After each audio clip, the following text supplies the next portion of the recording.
Tell him what you did to your poor husband. Is it bad that I tell this? Are people gonna get mad at me? I'm like, am I pregnant? Is someone from the Dallas Cowboys cheerleader pregnant? Kaleb, you start law school next week. What are you most afraid of in law school? This isn't a laughing matter, Jeanine. This is no, serious. It's just, look, I have to laugh through the pain. This is turning into a roast each other podcast.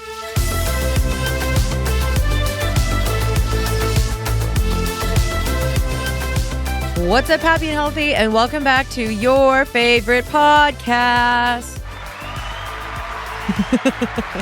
We're back, baby. Back in studio. Back in the makeshift studio. It's not even really a studio. Listen, we are so back. We always say we're back, but that was the longest time you and I have gone. Besides your maternity leave, maternity. Mm-hmm. I always get confused with the P and the M. Think P for Papa, M for Mama. Okay. Yeah. It's been a month since we've done a podcast together. Really? Longer, maybe. Oh my gosh, you're right. I don't like that. Yeah, you last podcast, you were like, I got a lot of things to sheesh about. So we got a sheeshy on today's episode. Yeah, we have a lot of things happening. Yes. But it's good to be back. Thank you for having me. Welcome back, Mr. Ward. How are you feeling today? I feel like I'm on the late night show with Jimmy Fallon. I'm not nearly as funny as him, but thank you. I'm honored. You're still you've gotten funnier. You know what? Honestly, like growing up, that was actually my biggest insecurity was I wasn't funny. And I sucked. I think you're funny now. No, I really suck. Okay, I suck at telling stories. I don't know how to tell good stories. I will literally sometimes sit back and I'll watch how Kaleb does it and I'm like, how did he do that? You're literally I always ruin the punchline every time. Podcaster, you've done an audiobook. What do you mean you can't tell stories? You're so good at storytelling. No, like a funny story. Like, you are so good. Kaleb captivates the room. Everyone's dying laughing, belly laughing. That's not true. And I tell it and everyone's just crickets. No, I think the reason why people are crickets when you're telling a story is... I know what you're going to say. You'll act out the story. Yeah. Like, the joke, you gotta let the joke be funny. See, I don't know how to do that. Jeanine will, like, try to make the joke funny with the way... My, like, expressions. Yeah, it's like putting a square peg in a round hole. That's mean. You be putting that square peg too many places. You mean know what to me. See, that was funny. Good job. Anyway, hi guys. My name's Jeanine. This is my husband, Kaleb. Welcome back to the podcast. This is a podcast where we post every single Tuesday. It's a Christian podcast. We love Jesus here. Okay, so yeah, today's episode, I'm sitting down here with my husband and our little son is taking his nap right now. Honestly, every time I wear this color, first of all, we're coordinating. This is fire. We didn't even plan this. But our son, every time he wears this color, or anytime we wear this color, I just feel like this is Duke's color. Yeah, 100%. This just is in memory of him. Yeah, we had a boy, so we only wear blue. Pretty much. I wouldn't be caught dead wearing pink. You wore pink. I saw you wear purple last week. I'm just kidding. This is an ad by BetterHelp. Okay, let's be real for a second. Have you ever gone down a rabbit hole trying to figure out how to feel better mentally, emotionally, physically, and just ended up more confused than when you started? Y'all, I have totally been there. And there's so much advice out there. Try cold plunges, journal every morning, delete all your apps. It's honestly exhausting to think about. And half the time you're left wondering, is this even what I need? That's why having personalized, trusted support is so important. Therapy has helped so many people, and I know building better habits, learning how to set boundaries, and stop spiraling every time something feels off. And it's not just for major life crises. It's becoming a better, healthier version of yourself. And BetterHelp is the world's largest online therapy platform with over 30,000 licensed therapists and more than 5 million people have been helped. You can talk to someone from the comfort of your own home, switch therapists anytime, and honestly, it makes therapy way more doable if you have a busy schedule. So, as the largest online therapy provider in the world, BetterHelp can provide access to mental health professionals with a diverse variety of expertise. Talk it out with BetterHelp. Our listeners get 10% off their first month at BetterHelp.com/happyhealthy. That's BetterHelp, HELP.com/happyhealthy. So we're just going to catch up with you guys. And do you want to tell them what you did to me 2 days ago? Oh. Do you want to tell the audience, my people?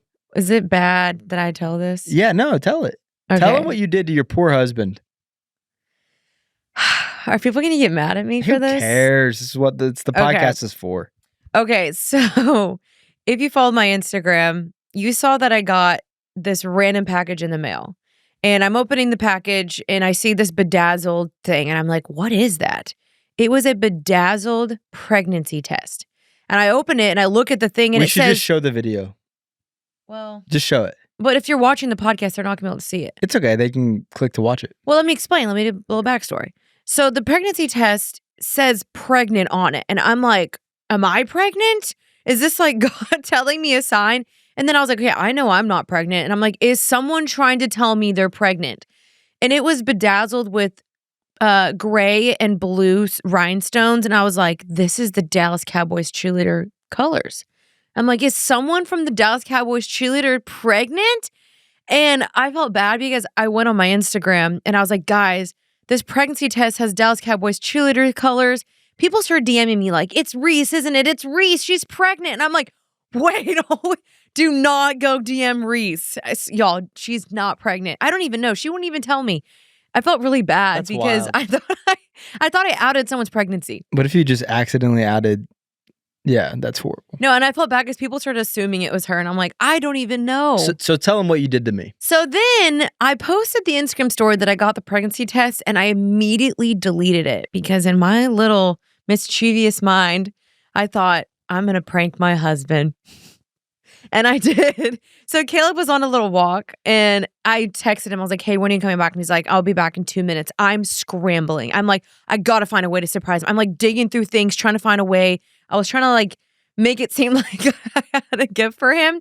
I pulled out a little bag and I stuck the pregnancy test in there. And as soon as he came through the door, I'm sweating. I'm like, hey, babe. And he's like, hey. And I'm like, I have a gift for you. Like, I didn't even hesitate. And we'll drop the video right here so you can watch it.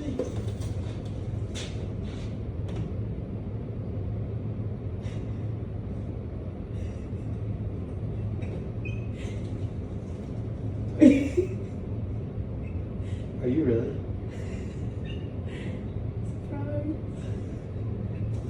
Are you serious? Are you serious? Are you videoing right now? Are you really pregnant? I think so. Are you serious? Maybe so. Are you serious?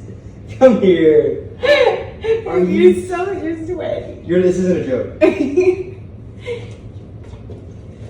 Why is it bedazzled? I worked on that today. We're having Irish twins. Babe. Are you? I don't even know how that's possible. I'm kidding. You saw the camera. Wait, you're not actually pregnant? No. Okay, guys, that was Mean? mean. Yeah. In my honest of hearts, I was actually, obviously we were 9 weeks in, having a baby right now would be so hard, especially Yeah. with law school. But I don't even think my body could handle that. But like immediately I was just like terrified at first, but then I was happy. I was Yeah. excited. And then when you told me it was a lie, I was kind of disappointed. Aw. I like convinced myself, oh my gosh, we're having Irish twins. And if you guys don't know, me and my brother are Irish twins. We're 11 months apart. So my mom was pregnant with my brother at 8 weeks. Yeah, so it would be like me literally getting pregnant right now, which It's like, possible. your mom actually. did that. So I was almost kind of like, hey, this could just be repeating the pattern, but it's not. I'm not pregnant. Yeah, and you So- got it. And I hope people don't get mad at you. You Yeah. know, you have to, it was Well, funny. I wasn't planning on like posting it because I didn't want anyone's like feelings to be hurt because I know pregnancy is such a sensitive topic because, someone could look at that video and be like, that's not something to joke about. I've struggled to get pregnant. That's why I never like wanted to post it because I know that's a sensitive thing. But I just thought it was like, I just like had the idea and I was like, I'm going to prank Kaleb. But yeah. I didn't even think it was possible. I don't even think it's possible for me to get pregnant right now. So I was like, he's not going to believe it. Oh, I believed you. And then your face. You were so believable. Like if you watch that video, you didn't tell me, like I was laughing. Like I didn't know. I thought you were just hysterically laughing. I was giving it away because I you was. couldn't believe it. I was like crying and laughing at the same time because I was like, there's no way he believes me. Yeah, it took me a while to process afterwards that like, oh my gosh, okay, I don't have another kid. No, I felt I bad. thought immediately that you said it, I was like, we're having a girl. I feel like we should take a pregnancy test right now because I feel like low key, like Babe, there's physical. no way. There's no way, y'all. There's Hey. no way I'm pregnant. Literally. So yeah, I pranked Caleb, and I probably shouldn't have done that, but I couldn't not see a positive pregnancy test. And let me just say, it wasn't used. Like, it was a mock pregnancy test that they put a sticker of pregnant on there. So no one used it, just so you know. But I'm sorry, babe. It's okay. But he thought we were about to have Irish twins. Honestly, that would have been kind of cool. Just knock about, Anyway, so life is about to get very, very crazy. Caleb, you start law school next week. Actually, when this podcast comes out, in 2 days. How do you feel?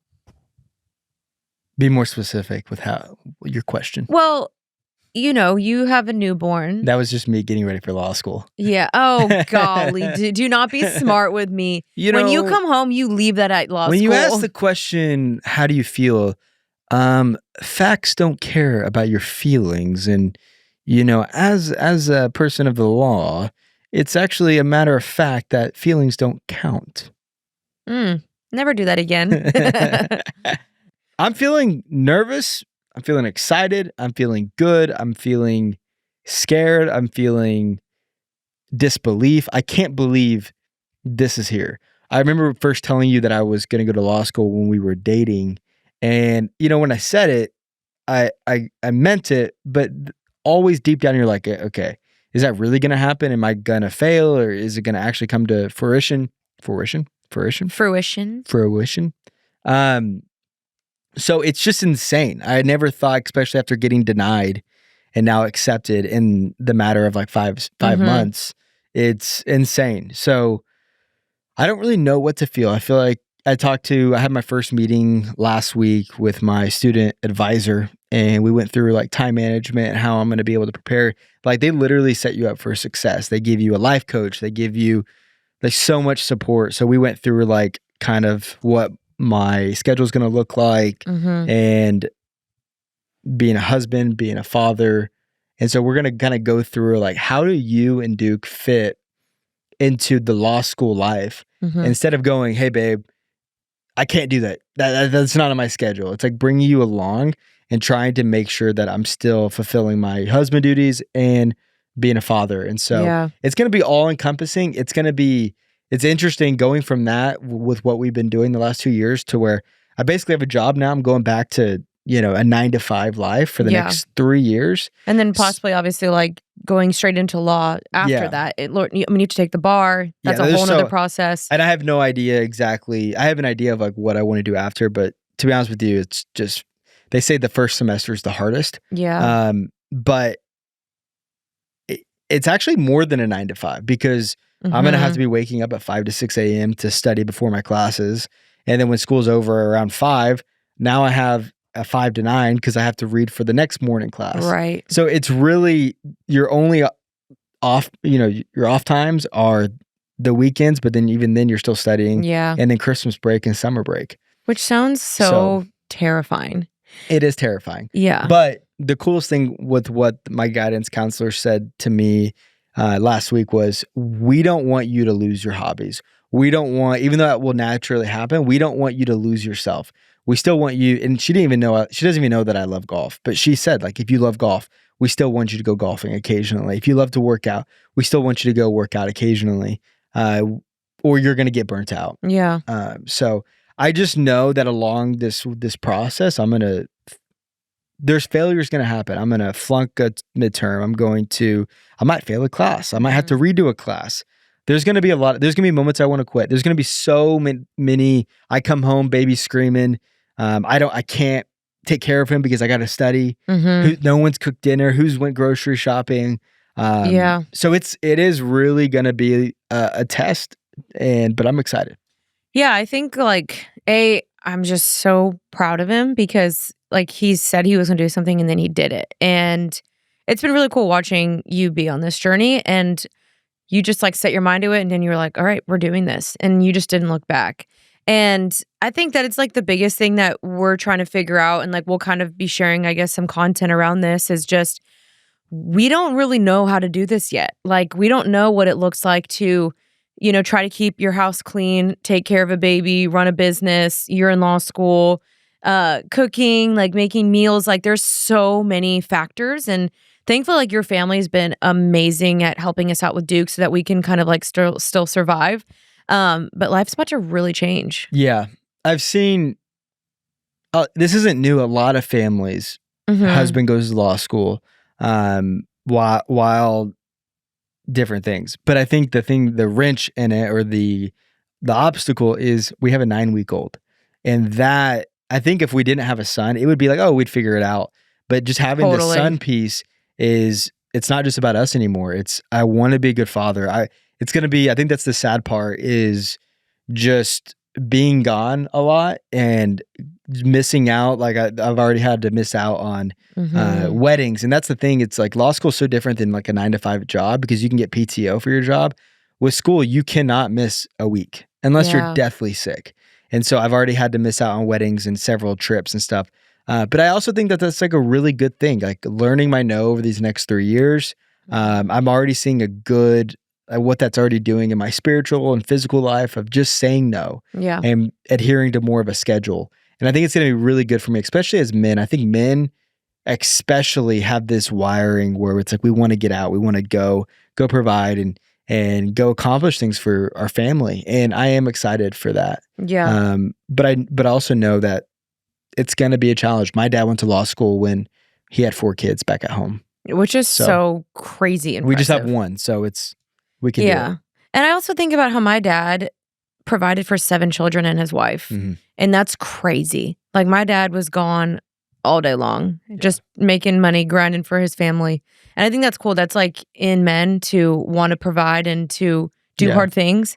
So I'm proud of you. I also am, it's been really cool, like showing this journey. I have like, go follow me on Instagram if you don't follow me, because I share the law school journey. I share a lot about being a dad, golfing, kind of my life really, and make it kind of fun. And that's been super cool, because I really want to encourage people that I don't care if you're 50 or 30 or 40. There's people who are 22 who think they're running out of time. That maybe they're not married, they are stuck in a job they hate or whatever.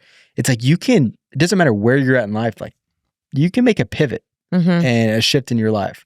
And so, and you can also balance it with a kid. You can also balance it, because we're still going to work together. Like we just had a meeting an hour ago, going over a business plan, and we're content strategy and taxes and all different things. And so we're not going to stop.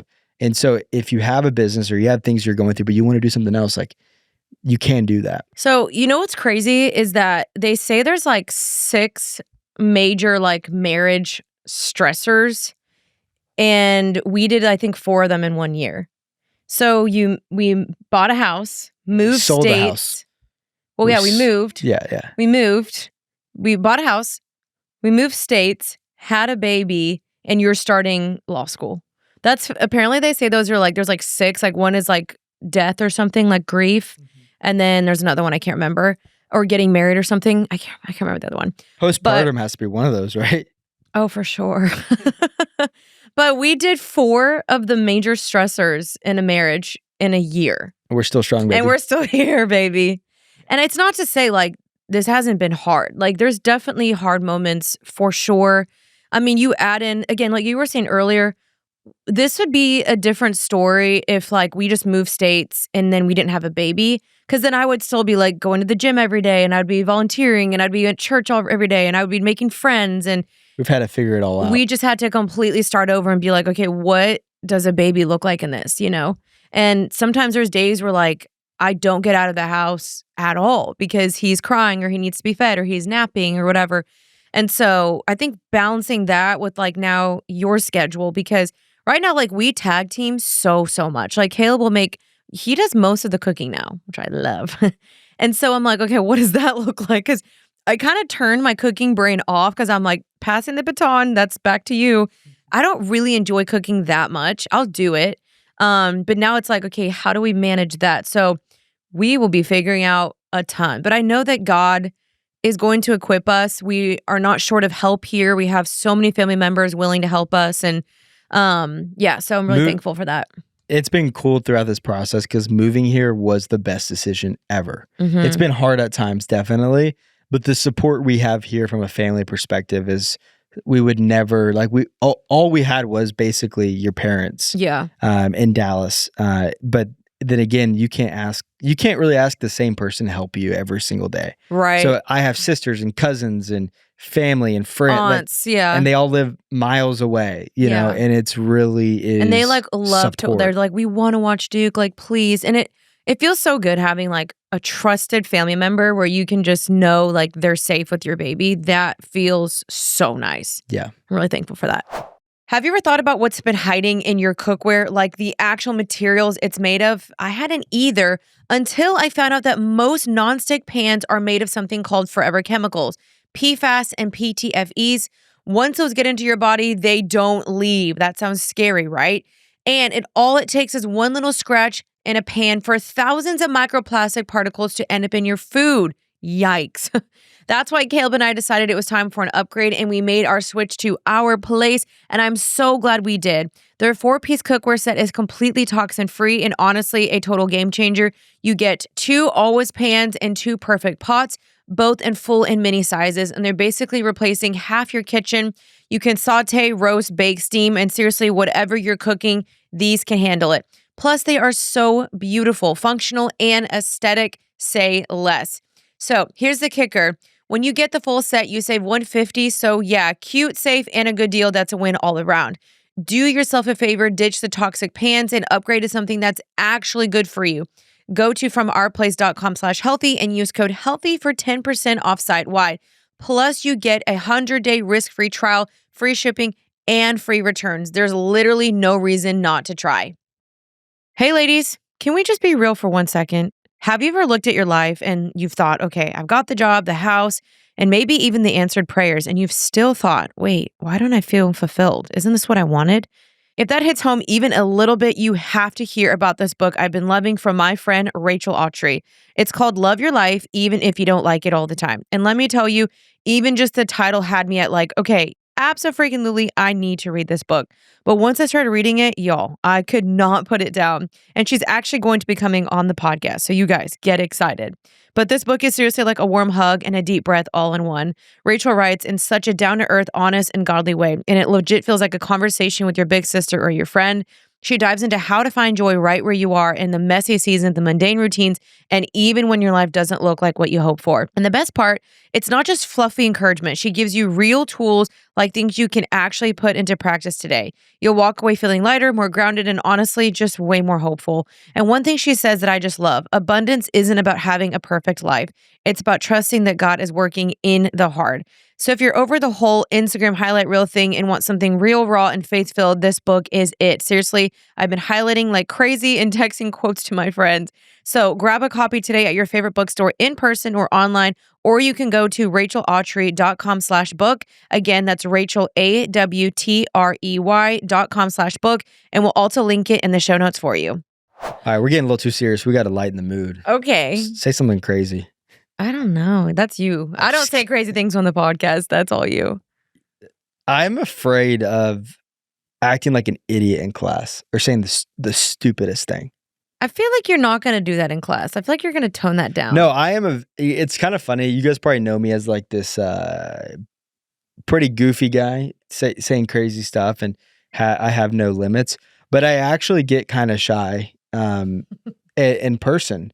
Or I get kind of, if I don't know you or I'm in a public setting or a classroom setting, I get a lot more quiet. I think I'm not the first guy to raise my hand. No, you're more shy in a classroom setting, but that's about it. I think True. Maybe when it comes to like reading out loud or I hate that. Yeah. They're like, Kaleb, we read the syllabus on page 7. I'm like, no, of course not. Who do you think I am? They're like, sir, you talk on a podcast. I'm like, it's different. It's so different. I could sit up here, do a podcast. I could speak in front of thousands of people, do a podcast with you. But the minute you ask me to read a syllabus in front of my classmates, are you insane? You know what? Who do you think I am? Freaking George Bush, you know? That's the first guy that popped in your mind. Yeah, it was. Does he speak really well or something? I don't think he was the best one. I think he stumbled Obama a lot. was. Yeah, I think Obama was very eloquent. I don't know if George Bush was, though. People made fun of him the way he talks all the time. George Bush? Oh, yeah. yeah. Which was sad. I can do a good Obama impersonation, I think. Mm-hmm. There's an oil spill. in the water. It's pretty good, babe. Not bad. Who else can you do? This podcast, it's a beautiful podcast. It's a big podcast. The biggest. The biggest, not the smallest. It's pretty good. Not bad. That's pretty good, babe. Yeah. Wait. Thank you. Good job. She's a beautiful woman. Anyways. Don't cancel us, guys. It was just an impression. All right. I did an Obama too. Okay, babe, what are you most afraid of in law school? Oh, I don't know. There's like a lot of horror stories that, they talk about sabotage. They talk about students giving you the wrong notes or something on purpose, or Really? they hide textbooks. And I don't think this happens at my law school because I think mine is everyone's pretty chill. But like, I've heard stories of Harvard or Yale or Chicago, University of Chicago, where students will literally like take textbooks from the library and hide them. I've heard that happening. I've heard people giving students the wrong outlines on purpose. So I am afraid of the gossip. Like I'm a very I won't gossip. I'm not a gossip guy. So like you're gonna come to me talking bad. Like I don't care. There's always that guy in a classroom, right? That's one thing that people have given me a lot of advice. Like don't be that guy in the classroom who tries to answer every single question. They call them gunners. Oh, a little smart aleck. Just like the quick hand guy who's always, he gives the apple to the teacher kind of guy. And so I'm worried about accidentally like pissing off people and then people gossiping. Like those are like things that. But the truth is that may happen. It might definitely happen. Yeah. I might say the wrong thing or I might sound ridiculous, or maybe I forgot to read one day and I get called on it and I don't, answer it right. But at the same time, I do think that's one thing that's really cool about the law school I'm going to. It is very a open place. Everyone is super kind. Everyone's super nice. And that's the cool thing about Oklahoma. It's like there's a lot of godly people here, even people who aren't maybe Christian. Like everyone is really kind. So yeah, that's like what I'm most nervous about. It's just because there is a little bit in law school. A lot of people are there to get the highest class rank because a lot of jobs are dependent upon your class rank and your GPA and everything. And so people are in there and it's competitive. People are competing. And so, but that's just like not the kind of perspective. I'm there to learn and to do my best. But, whatever happens, I'm going to put my best out there and I got to live with the result. But I'm excited to meet. I'm assuming I'll meet some cool guys and meet some new friends. It is kind of like going back to college in a way, even though there's people who are married and have kids there. And there's some people who are in their 50s and 60s who go to law school now. Which I feel like this is your real college experience. 100%. Because like you did Pace University, then you did... First semester. Yeah, I was saying first semester, then you did Hillsong for a semester. And then a you big did semester guy. And then you did online school. And so this is like your first like real college experience. Yeah, but it's really not like the whole structure of law school is even the way they teach, right? So like most professors and teachers, they teach from a lecture method. They sit up the top of the class from a podium and then they give a lecture for an hour, 2 hours. They might call on and ask questions, but mostly they're giving a lecture. Law school is every class you have to do your reading for. You have to. Yeah, it's like interactive. You're reading all these cases, and so that when they come to class the next day, the professor's asking questions about the cases to the students. It's called cold calling. So like Jeanine, tell me about this case, Lisa versus the state of Louisiana. How does this apply to defamation and blah blah blah blah blah. And so if you didn't do your reading. Now, good luck. That's not great. And so that's why you always have to make sure you do your reading because they basically teach through questions. And so they'll just keep asking people different questions and hopefully you've done enough reading to be able to answer the question and attempt it. Yeah. So. But then what are you most excited for? I'm genuinely excited to learn. I'm so fascinated, especially with the NIL space and what's happening in sports. If you guys don't know, the NCAA sports with college athletes, it's like the Wild West right now. There is so much going on with lawsuits and settlements. I think the NCAA owes, $2.1 billion in past payments to other athletes based off of name, image, likeness, because players used to not be able to get paid. And so I am very fascinated with just the entertainment side of things, the sports side of things, and just exciting to learn a lot what goes into that. But to be honest with you, I've heard from a lot of people that law school teaches you the law, and it teaches you how to think. It teaches you how to understand, like think like a lawyer, but it doesn't necessarily teach you how to be a lawyer. Right. Yet. And so also, if you have a specific, field that you want to do, like they're not going to teach you sports law, Yeah. So you'd have to like figure that out. But I'm excited for you, babe. I'm also excited just for being on a, there's something about being on a real rigid schedule that excites me. Knowing I wake up this time every single day, I come home at this time. I do miss, to be honest with you, like when I was working a 9 to 5, just like not being gone, but just waking up, having my coffee in the morning, that drive to work or that alone time a little bit with the Lord on the way to work, and the pressure. Like I came from a sales background where I had quotas every single week, month, year, where I was judged based on performance. And I'm a big performance person. I grew up playing sports, and law school is very performance focused and how you perform and how you do. And so I am excited for that. But to quickly answer your first question, I actually answered it wrong. You asked me what I'm most afraid of. And what I'm most afraid of is failing. Like it's like crippling sometimes. So I think about failing a class. I have this like huge fear of mine is walking into class or walking in to see my student, the dean or whatever. And the dean or someone saying, Caleb, I just don't think this is for you. That's not happening. I know, but that's like a big fear of mine. Yeah. Because failure is reality. Like you do fail inevitably at something. And this is something that I really want to do, but there is risk to, this. Who knows what's going to happen, in some instances. Because this is going to stretch my brain in ways it's never been stretched before. And I believe that I can do it. But yeah, I get that. I mean, that's super real. Like, because you're doing something you've never done before. You've never used your brain like this before. And like law school isn't just like a walk in the park. Like his cousin's a lawyer and we talk to him all the time. And like, I would hear his wife and I'm like, okay, tell me what it was like watching your husband go through law school. And she's like, oh, I wouldn't see him for like days. Yeah. She's like, I would literally just go in and I'd drop a meal and I would leave and I wouldn't see him again for like another day. And I'm like, that is so sad. Yeah. And so that's just like, I think that's my biggest fear with it all. And like, obviously I'm not the one doing it, but like I am a participant in this because this does affect our life drastically. And I think that is hard for me knowing like we spend so much time together, which now we kind of have a little bit of a different routine now because we're trying to like gear ourselves up for you being gone all day. Yeah. But I think that's so scary is like, first of all, a baby can drastically change your marriage. And we already have to be very adamant about keeping our marriage strong through that. You tired? No. He's fighting a yawn. I saw him. And then you add on top of this where like you're gone all day. And then like what you said earlier, you're not just like, you don't come home and then it's like, okay, bye, compartmentalize. The school stays at school. No, school comes home with you.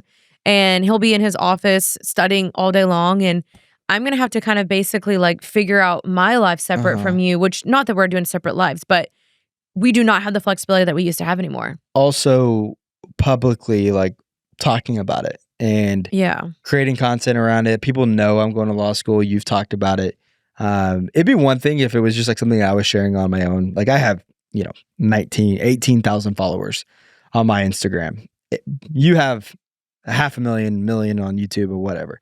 And so just how many people knowing I'm going to law school and that if I do fail, that's going to be a conversation topic for people. Like that's scary. For sure. It's like if I was just in my own world, in my own life, outside of social media, and I wouldn't think twice about. It's like people I hear all the time, like, yeah, I didn't do that or whatever it is in their life that they're doing. They kind of can just do it in private. And we signed up for it, so I'm not complaining, but it does add another layer. It was like when I was taking the LSATs and I knew we were going to do a podcast because we talked about it in the podcast before about the LSAT, and I knew I was going to have to talk about how I did. Yeah. But I kind of like that.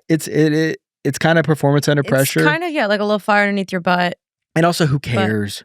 But that's what I was going to say is like, it doesn't matter. Whoever you are, whether we're influencers or you're, not an influencer. I hate that word. I do too. I hate it. Say something different. Content creators. Dirty. Yeah, I don't know. There's like such a stigma around the word influencer, but I don't know what else to say. Content creator.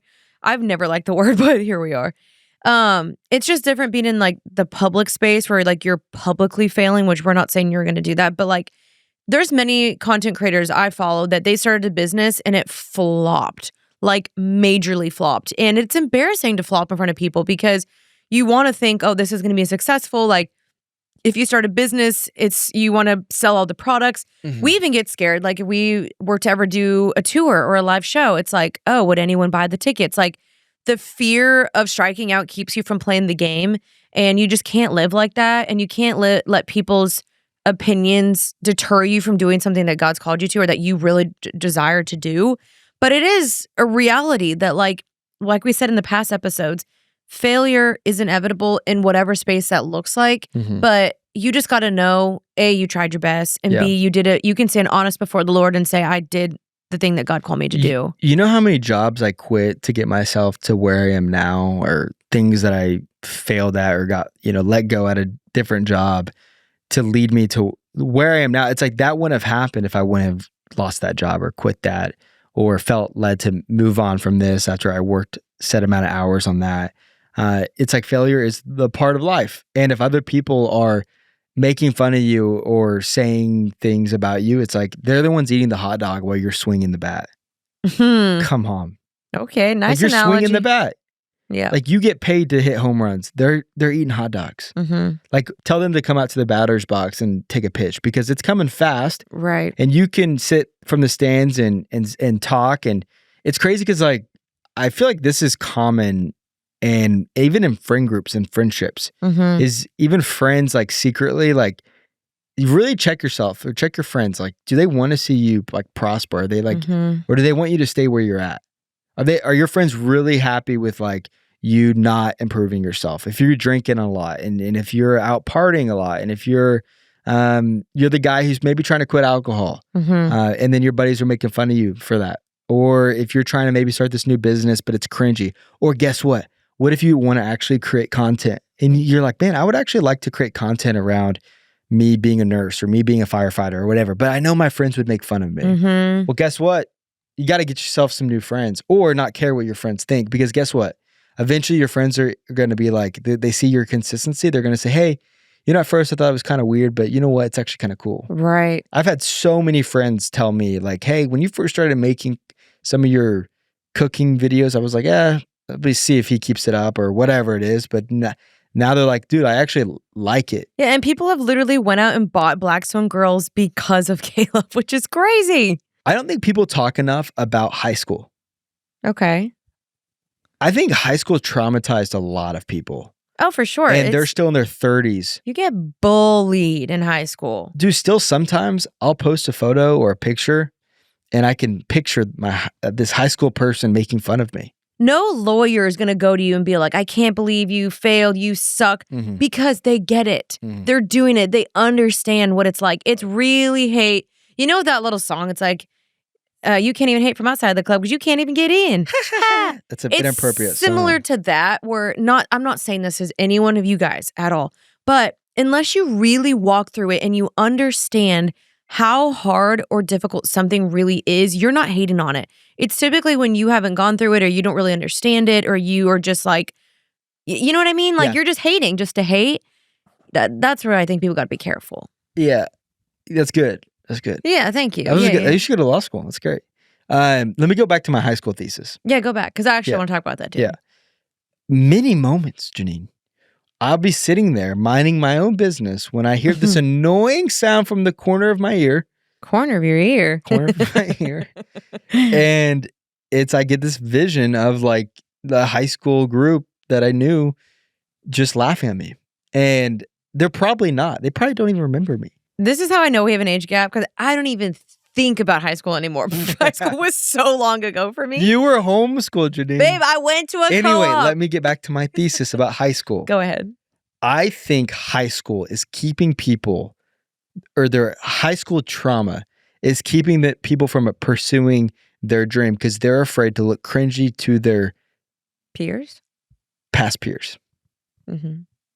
I think 72% of you guys, it's my thesis. You made up that statistic? I think 72% of you guys think about what your old high school friends think of you or think of what you're doing at least once a week. I bet you maybe it's they 72. should comment that below. Comment down below if you think of what your old high school friends think. And be honest with yourself that I would write this down. This is important. Write it down. Write down what it is that you want to do and what's stopping you? Who is the person keeping you from doing that? And reach out to that person. And reach out to that person and go, hey, I really actually want to create content on my book collection, but I'm afraid to talk to the camera because you made fun of me in high school about the way I speak. I don't even think you need to do that. Hear me out. Okay. You write that down. You probably won't call them. You probably won't text them. But at least you've identified what is bothering you, and you can put it in its proper place and actually realize how ridiculous it is that you were letting Nanny McPhee from first grade, who made fun of your freckles or whatever. I just think once you figure out why you're not doing something because of those people, you can actually pursue it. Because guess what? When you actually go start the book club and you create the content around whatever it is that you're doing, that person, I guarantee, goes, man, I wish I had the confidence to do that, or whatever it is. So that's my advice to you guys. I don't know how we got to this point in this podcast, but let's stop letting high school trauma keep us from. I bet you there's some 50-year-olds listen to this with some BC trauma, you know? Gosh, I hope not. Hey friends, so let's talk about something that is way more important than just taking vitamins or using hand sanitizer, your immune system. This time of the year always gets crazy. New schedules, weather changes, kids going back to school, and it's the perfect time to check on what is happening inside your body. I chose Function Health because it's not just another wellness trend. It's the only health platform that gives you access to 160 plus biomarkers, things like hormones, stress, inflammation, toxins, and even heart and immune health. It's like having a full map in your body, tracked and stored securely over time. That's why people like Dr. Mark Hyman and Dr. Andrew Huberman are all behind it. Right now, I'm focused on immunity, and Function makes it so easy to check things out like vitamin D, zinc, ferritin, and even your white blood cells count and cortisol, stuff that really impacts how you feel and how you recover and how you show up every day. Learn more and join using our link. The first 1,000 get 100 credit towards our membership. Visit www.functionhealth.com/happy or use the gift code happy100 at sign up to your own health. You know, I mean, I do think about it like, because I started my YouTube channel in high school, and boy, did people make fun of me. I would walk into the lunchroom and people would be playing my videos, and I could hear my voice in the corner of the room. And they would like turn the camera and they would be like, you have the kid in the and corner. Oh my gosh, I was so embarrassed. I had zero confidence in high school. I probably do still have some high school trauma. Sure. Because, okay, high school is the time where people are just ruthless. Things have gotten, I think, a little better because there's such an awareness about bullying and stuff. I was in the era because I went to school during the 2000s. Kids were confident. There was no filters. People bullied. There was nothing. The things people tweeted, the things people texted you, things said about you on Snapchat, ruthless. What did they say about you on Snapchat? They said I had small boobs, which I did. So who said that? These 3 boys. It was really mean. Actually, I remember looking in the mirror, bawling my eyes out. I talk about this in my book, if you guys remember. Yeah, I got bullied. Wow. And I got bullied for many other things. That's sad. I'm sorry. Oh, yeah. That wasn't even the least of them. Should I got bullied for being short, for being skinny, for having no boobs, for being the skin color that I was, for my family, the car my sisters and I drove. We got bullied. Stop making... This isn't a laughing matter, Jeanine. This is no, serious. It's just... Look, I have to laugh through the pain. No, to I get can't. through it. They're going to think I'm laughing at you. That's horrible. No, it's funny. My Sorry, sisters and I, we weren't, I don't even think I've told you guys this. My sisters and I, actually all my siblings and I, my dad forbade us to get our driver's license until we were 18 years old. I think that's a German thing. And my dad was like, you're not responsible enough to drive a car and insurance is too expensive. So none of us had our license until we were 18.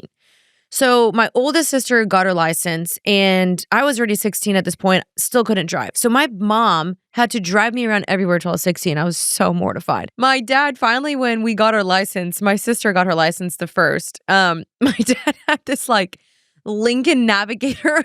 People called it the boat car because it was so Like from SpongeBob? big.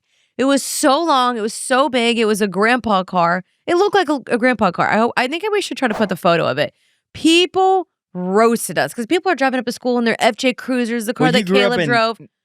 What? Yeah, that's right. Caleb drove an FJ Cruiser in high school. Meanwhile, my first car was a 2003 Honda Civic, and I called it Old Bumpty because it felt every Hey, single people bump made in the fun- road. People made fun of my car too because Oh, really? Yeah, You yeah. really have trauma. because I grew up in the country and people said it was a girl car. It was. At My high school best friend actually drove that car. least I didn't drive illegally.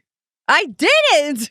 You Hey, didn't. at least I didn't drive over skunks and throw in people's mailboxes. At least I didn't. Oh, yeah. At least I didn't crash my brother's car. Wow, that was mean. That was low. What did you do?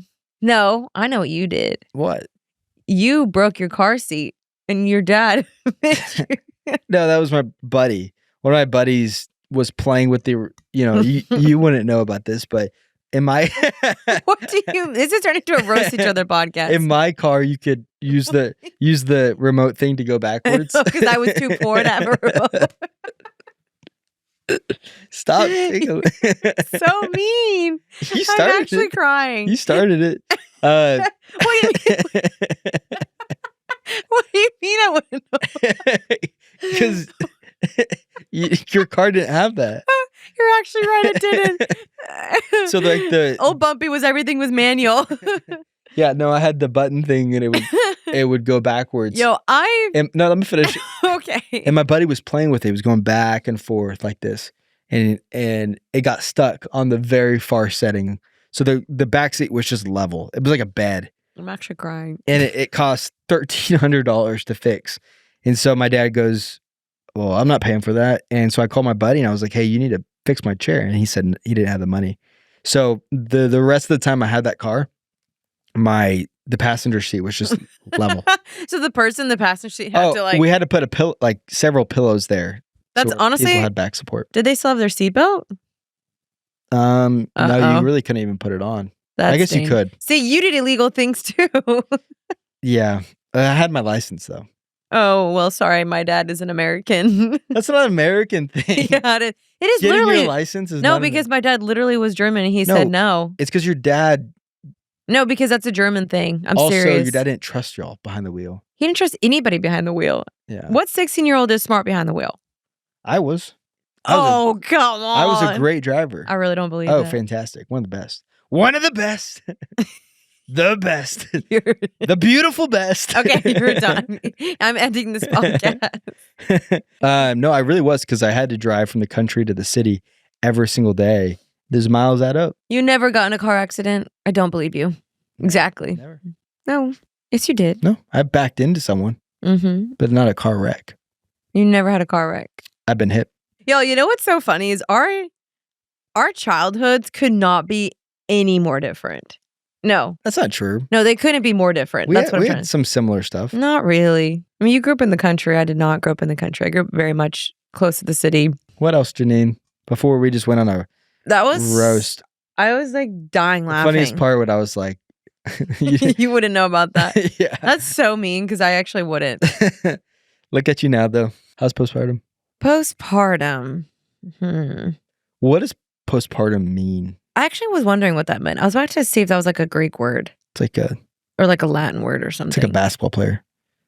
Post. What is the derivation of postpartum? It's not how you pronounce derivation. Latin, I knew it. Woman in childbirth. Oh, So partum is a word that's from parere, to give birth. So anyway, postpartum is a very up Yeah. and down thing. tell me, like, what is it? What does it feel like? I wish, okay, I saw this video where this guy explained and he was like, man, A like, guy explained it. no, he was saying to the husbands, like, I wish more husbands understood what a woman goes through. And if you really, really knew, you would never take anything personal, which I know sounds crazy Sounds like a guy trying to get on his wife's good side. Maybe. Or maybe trying to get women to like his TikTok. I don't know. But I think it's true because sometimes you just feel things that you don't know if that feeling is valid or not. Or if you're like, do I actually feel this way? Or am I just sad? Or why am I crying? Or what am I crying about? Or am I really mad about that? Or am I just mad about that for like 5 seconds and then I'll get over it in the next 10 seconds?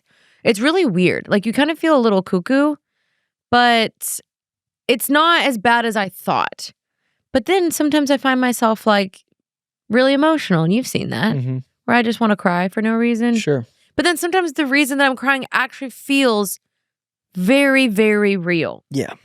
I don't know. And sometimes I think like, oh, I shouldn't be feeling this way. But then I'm like, I had a baby 9 weeks ago. Like that's not that long ago. Yeah.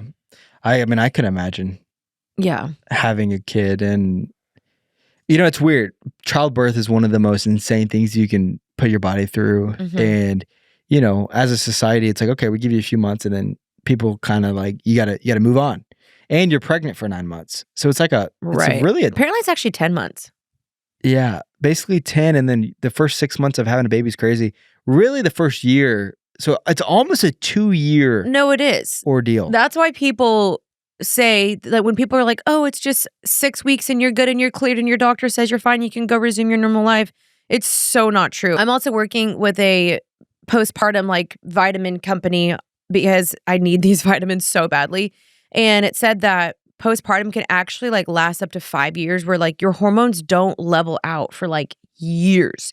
And so I think a lot of people are like, oh, 6 weeks and you're fine. And it's like, no, I'm still adjusting to this body. I went and worked out for the second time in freaking 4 months, basically yesterday. And so it's just crazy. Like it's a complete life shift. It's an identity crisis in some senses where like I was talking to one of my friends the other day. She asked me, she was like, how do you feel about the term like mom?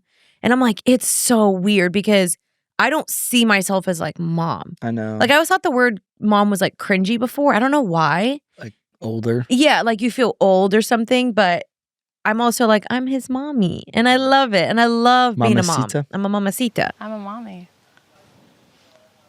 Mommy? I love being his mom. It's the best You're gift. the best mom. Thank Literally, you. like I'll be holding him and he's just a torrential downpour of tears. And usually I can get him to calm down and stuff.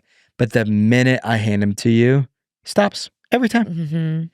Every single time. Which makes me feel so just like, like special in his eyes that I'm the one that can like regulate his body temperature and regulate his emotions and like make him feel safe. And it's just like the sweetest thing to me, which obviously I want him to feel like that with you too, but he's been inside my body for 10 months. He's my guy. He's my guy. He's our guy. You're hilarious. I love him. I love him. I miss him right now. We literally fight over him sometimes. Oh, literally yesterday I was like, Jeanine, I want to hug him. You were like, no, I'm holding him. I was like, I want to hug him. I'm going to chase you around this house if you don't give me him. both wanted to hold him so badly. It's so cute. It's so funny. He is the cutest. He's already starting to mimic me. But I was going to say like, yeah, you've done such an amazing job, and just what you went through with him and him being in the NICU. And I can't imagine what you have to, and I'm not just saying this, but like what girls have to go through in this is insane. And I think if guys had to do this, the birth rate would be so low because we would be like, we're not doing this. But God really did make it so you guys are like superheroes. You guys literally have a superpower. You guys can grow another human inside of you. Like that's a superpower. What can men do? I've said this before. You can pee standing up. That's it. That's pretty much it. Yeah.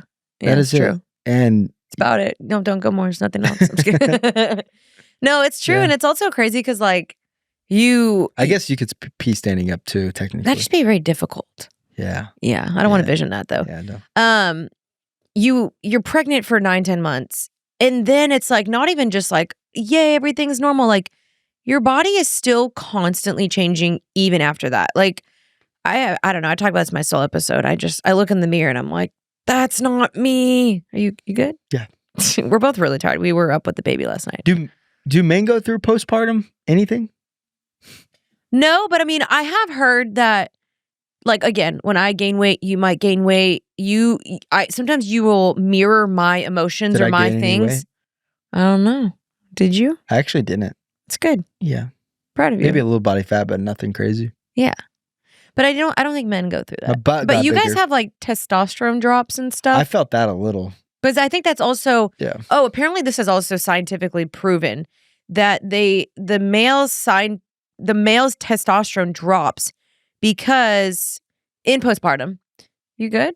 Yeah. Because those 6 weeks, you can't do anything. Mhm. And so it helps the male not necessarily go crazy for those 6 weeks. So God like wired everything so perfectly. So If there's anything that I could say is that motherhood and birth and this whole experience of growing a child has made me look at God and look at life in such a fascination because every single detail, like when you look at a baby being born, you can't help but be like, there's no way there's not an inventor and a creator in this world. The way that it all perfectly works out, the way that God orchestrated it is amazing. Yeah. Every single detail of it. I mean, it's unreal. You don't just get a big bang and that creates life. Like God created And the way this. they look like you, they got your eyes, they have your nose. But they also are still unique in their own way. Like no one's ever had Duke's face. I never will. Yeah. It's crazy. Anyway, I still feel like I'm learning how to be a mom with postpartum and this body, but at the same time, I'm just so grateful and I love him and I love you and I'm so thankful for our life here and our home and this life that we're building with him. And I just think it's so sweet. And I feel like we're about to step into a whole new season and we're going to need God's grace so much. We're going to need God's help, the Holy Spirit. There's so many times where I'm just like, Lord, help me know how to do this. And so I think it's going to deepen both of our faiths so much because we're going to need the Lord in this next season to help us stay grounded and just, this is going to be crazy. Yeah. It's going to be insane. But we know God will equip us and we know that, God isn't going to give us something and then just leave us loose and leave us hanging. He's not just going to be like, bye, good luck. Like he's going to be on our side as long as we partner with him. And I'm excited for that. So sorry, I keep yawning, guys. Yeah, I'm pretty tired. We got too. like 4 hours of sleep last night. And he had a pediatrician appointment at 8 a.m. today, and that was tough to wake up for. That's gonna be the craziest thing is not being able to go to those with you for the most part. Yeah. Oh, but I still love you, and I'll be home. And you'll come to the school to study with me occasionally, and it'd be great. Yeah. All right, guys. All right. Thank you guys for watching today's episode. It was a little bit different. It was more just fun. Like a hangout. Oh, I did want to mention something. Yeah. About the podcast. Oh yeah, because we talked about that. Let us know, guys, what you guys like versus in like what you want the most out of the podcast. Because I do think Jeanine and I really want. I think we had a really good kind of thing going streak there last year where we were doing some really cool topics, some real good ideas. We're in an interesting place now where I'm a lot more busy than I've ever been, and so we have so much to talk about, in our life. But I definitely still want to come on here and do some topics and do some. We talked about Halloween last year and, y'all got really mad at me for that. And, Christmas and different things. Like, I really want to get into some fun topics and breaking different things down. So let us know, guys, what you guys want us to talk about. Yeah. And just to kind of like give you guys a little bit of a heads up, what I said in my last solo episode is that we are in Oklahoma. There's not as many resources to interview people out here. Also, I have a baby now, so it's a lot harder for me to travel to bring guests on. Kaleb will be in law school. So we're trying our best to navigate this podcast going forward. We want to always create things that you guys like to listen to. So please let us know, like, what are your favorite episodes? What do you guys want to hear? What do you not like to hear? And we will definitely take that feedback and try to make a good plan going forward. So we love y'all. If you made it to the end, we appreciate you. We'll see you guys next week for another episode of Happy and Healthy, and stay happy and healthy. Bye, guys. See you guys.